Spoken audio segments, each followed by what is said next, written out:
jalqabarratti ashamaar kafuune assalaamu alaikum warahmatullahi wabarakatuh.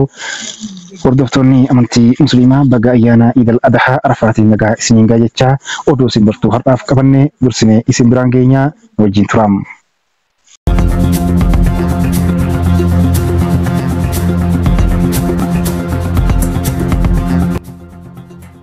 Oduu simbirtuun waraanni mootummaa kaambii guutuun wareegamuun dhagahame ayyaana Iidal Adhaatiif hawaasa bahee marsuun dabalataan dhagahame. Godina Arsii Bahaa fi ganda daangaa Arsii Lixaa irratti argamtutti akkasuma waraanni kaambii guututti wareegamuu fi muraasni booji'amuu odeeffannoon jiraattota naannichaa sanaa irraa bilbilaan Ardii Miidiyaa Neetworkii odeeffatee addeessee jira. Godina Arsii Lixaa aanaa Heeban Arsii ganda Shophaa Bultum mana barumsaa Golobee jedhamu keessatti qubatee kan jiru waraanni mootummaa waraana bilisummaa Oromoo kan mootummaan Shanee jedhu lolaa ture kaambiin guutuun ajjeefamuu fi muraasni booji'amuu odeeffannoon bilbilaan jiraattota irraa Ardii Miidiyaa Neetworkii argate ifoomsee jira. Kana dura mana barumsaa Golobee jedhamu ibiddaan barbadaa'ee kan turee fi mootummaan uummataa kan ijaarsisee ta'uun hin yaadatama. Manni barumsaa kun akka kaambii waraanaatti tajaajilaa turuun ni beekama. Guyyaa kaleessaa caamsaa 29/9/2017 akka lakkoofsa Itoophiyaatti waraanni kun deemaa ture. Har'a immoo hawaasni Iida Arafaatiif bahes waraana mootummaatiin marfamee baragiinsa yookaan rifaatee manguddoonni kophaa isaanii cinqamaa turuun maddeen irraa dhagahame.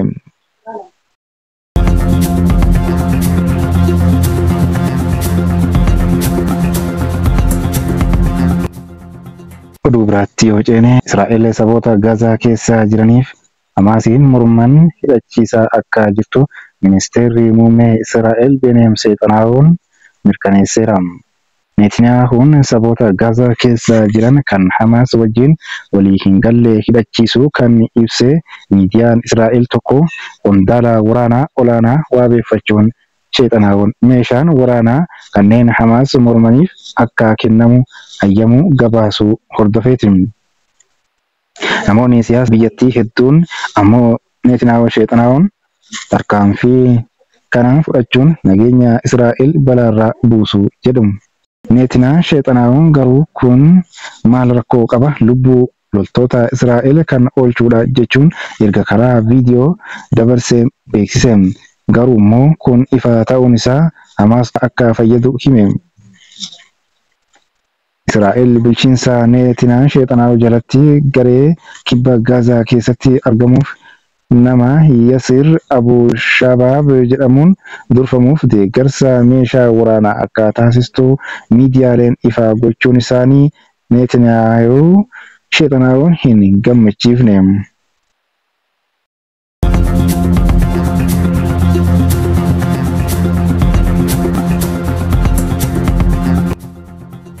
Oduu gama biroo qindeeffanneen Gireetaa Tuunbergii rogeessota jijjiirama haala qilleensaa irratti falman keessaa kan haalaan beekamtuudha.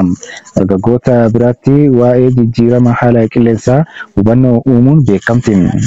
Rogeettiin kun guyyaa muraasa dura amma Gaazaa deeggarsa geessuuf taatu rogeeyyii 11 kan wajjin yabala galaanaa akka jalqabde miidiyaa hawaasaa ishee irratti beeksisteetti. Ergamni tuuta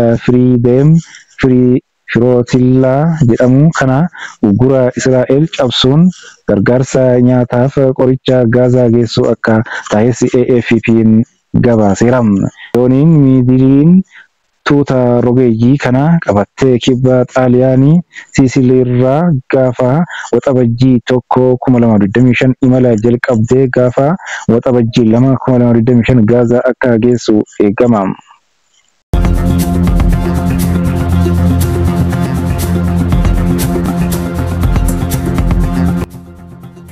Oduu biraatti yoo ceenu hoogganaa mirga namoomaa dhaabbata biyyoota gamtoomanii US ugura Daayot yookaan abbootii murtii mana murtii yakka idil addunyaa keessa akka kaaftu gaafate.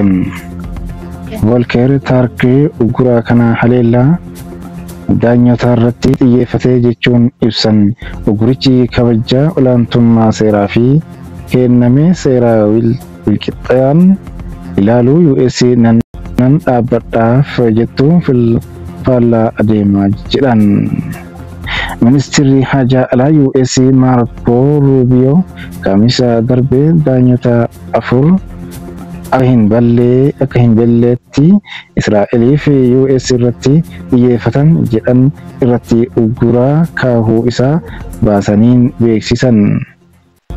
Qoqqobbiin kun kan kaahame ICC'n ministeera muummee Benjaamin Netanyaahuu dabalatee aangawoota olaanoo Israa'el irratti ajaja hidhaa baasuuf himannaa US Afgaanistaan keessatti yakka waraanaa raawwatetti jedhee qorachuu eegaluu himuun booda tarkaanfii qoqqobbii kaahameen akka malee jeeqameera jechuun irra deebi'amee ilaalamuun akka ka'u waamichi godhame jechuun gabaafame.